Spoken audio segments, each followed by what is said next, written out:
It's been exactly 3 weeks since Nicola disappeared in Lancashire, so I'm asking you this morning whether the police have failed her. Don't go away, that's coming up shortly. But first, Scotland's First Minister, Nicola Sturgeon's resignation highlights the challenges that women politicians face and the need to do more to support them and retain them in their roles.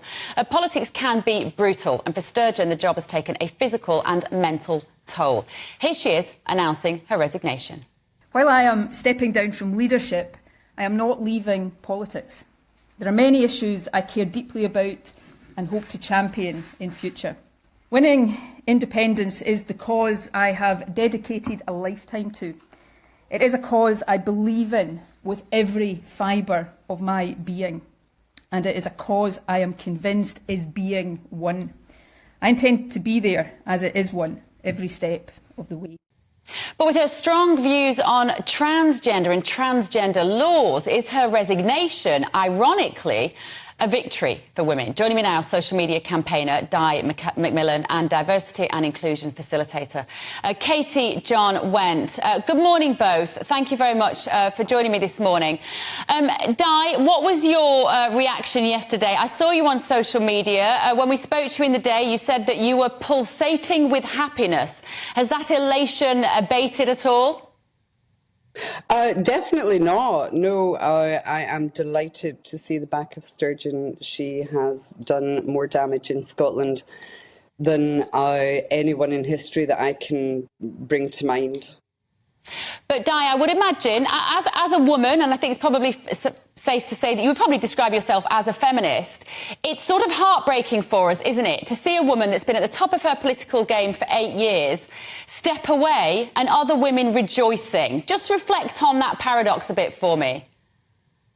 So, yeah, I absolutely see where, yes, it's a loss to women that we find ourselves losing such a strong and capable leader. However, she's not the right one. She's just not the right one. I think that where women's rights are concerned, we've been crushed, is what's happened on the back of her ideological stance on transgenderism, where the emotions of men have been put ahead of the real and tangible rights and safeguarding issues where women and children are concerned. She was at pains, Di, to say yesterday that it isn't the short-term attention and controversy around this issue which has caused her to walk away from this powerful position, but that she'd been reflecting on this for much longer. Do you believe that, or do you think she's been a victim of this gender ideology? I think she's had a bit of a doing for quite a long time. I think that many of the things that she's been up to of late have brought this catastrophically to her lap. The issue with Alex Salmond, for example, and the questioning that she had in Holyrood, where she just simply could not remember. Now, I believe that she said, I can't remember, something about 75 times within that questioning line. Now, my mum had dementia and she would have been able to remember some of that stuff. Do you know, it's just absolute garbage, and she has utterly brought this situation upon herself. Katy, let me come to you. Your thoughts on the resignation yesterday. You must have been fairly disappointed, I imagine. Well, you know, many trans people are disappointed by it, and so are also many Scottish people. I don't think anybody speaks for all women or all Scottish people. I'm not Scottish, first off, apologies for that. Spent a lot of time in Scotland, nor am I a person born female, so I can't speak for women in that sense of the word. But I do know a lot of people, and I've spoken to people overnight, saying they are disappointed by it, not only for the fact that it's a kind of a dent in progression. I don't think it's necessarily standing on gender ideology, but it's Nicola Sturgeon did stand for progression in Scotland, did stand for social progressive views. And just like Jacinda Ardern, there's been a catastrophic loss of a brilliant leader who is respected in many respects the world over, more so than our leaders in Westminster. But is it a loss for trans and a victory for women? No, it's a loss for some trans and a loss for many women. I don't think it's exclusive across the board. And if front female runner, say Kate Forbes, becomes First Minister, then we'd have someone with strong conservative Christian views on things like abortion and equal marriage, which could potentially see Scotland's progressive social views take a step backwards. On trans, I do believe she was a good ally, but perhaps someone who allied too far, and it became the hill she died upon, almost like the poll tax moment for Thatcher. But it could instead have been that kind of, with Westminster using Section 35 to try and crush the gender recognition bill, even if that were to die or be reformed and rethought, and personally I had mixed views on it anyway, nevertheless, it could have been kind of an independence moment when Scotland actually said, Westminster, stop going against us. And that would have been a victory for Scotland and for women. Di, let me bring you back in then. It's an interesting take on it, isn't it? That perhaps the next leader of the SNP, if it is Katy Forbes, we're going to be talking about this a bit later in the show this morning as well. If she does replace Sturgeon, she might have some views that a lot of women may not see as being pro-women and pro-choice. Could it possibly have been better the devil you know?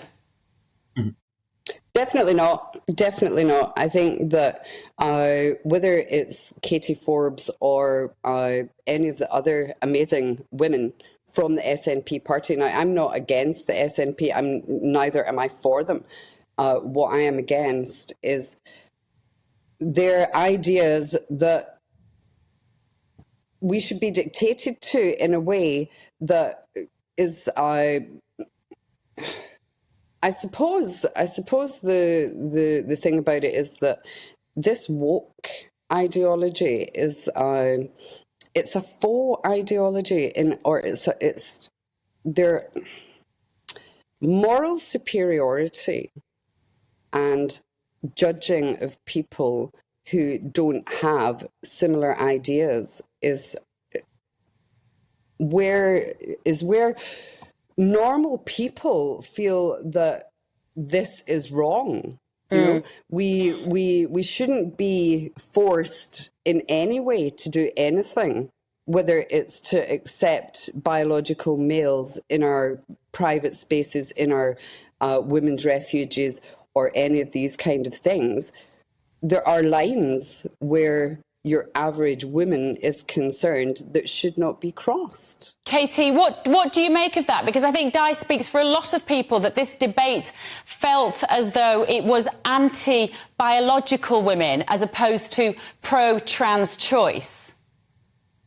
I think it's one of the classic things that's been going on for the last 4 years or more. It's been a very volatile debate, and where there should have been a debate, there was no debate. And where the debate did happen, it was vociferous and partisan and extreme. And there were very few kind of moderate voices saying that, are there ways to progress things such as trans safety and trans rights? I mean, we've had the trans teenager who was killed last week, but infinitely more women are killed on a daily basis. So, we can't just exaggerate that out of proportion. But there must be ways of having sensible debate. And in this respect, Nicola was sensible. And to a degree, so is Kate Forbes. She is a proponent of decent debate. And that I respect. And her own father was a missionary. My own background includes me being a missionary in my background. So I do respect the need for good debate. And there has to be ways to come together and dialogue. And this is maybe where the gender recognition kind of rethink didn't work properly, is that the rethinks and the conversations didn't include all of the voices, because there must be ways to progress trans safety and trans rights without treading on women's safety and women's rights. There must be ways to expand the cake rather than taking from somebody else's slice. And in that sense, despite being male born, I'm absolutely a feminist and do not believe in trampling on women's rights, but I do believe in having respectful conversations. And head held high, trans people haven't been doing that. Equally, some women haven't, but we have to bang heads and get around the table. Di, I think Katy has a point, doesn't she, in that this needs to be a conversation which is had, but it has felt all too often, particularly when Nicola Sturgeon was pressed on these issues, that it was a fait accompli, that the conversation had been had, that she was right and the gender recognition reform bill had to go through. And now, what happens to that, Di? What would you like to see happen? Obviously, Westminster are blocking that at the moment. So I think that I agree entirely that there should have been open and fair debate and conversation on the subject where we biological women would not have felt that we were being taken from or put upon. I think that, for example, I was in George Square last Sunday where there was a Let Women Speak event. Now, the trans activists had put on their own karaoke event to drown out the women's voices. Now, these women were talking about having been sexually assaulted and raped. They were talking about being in prison with biological men, the fear that they had felt in that situation. And you, at the other end of the square, had people singing and dancing to ABBA and, that kind of seriously disrespectful nonsense. These women have a right to speak and discuss the things that the trans ideology kind of stuff is, how it's impacting them in their lives.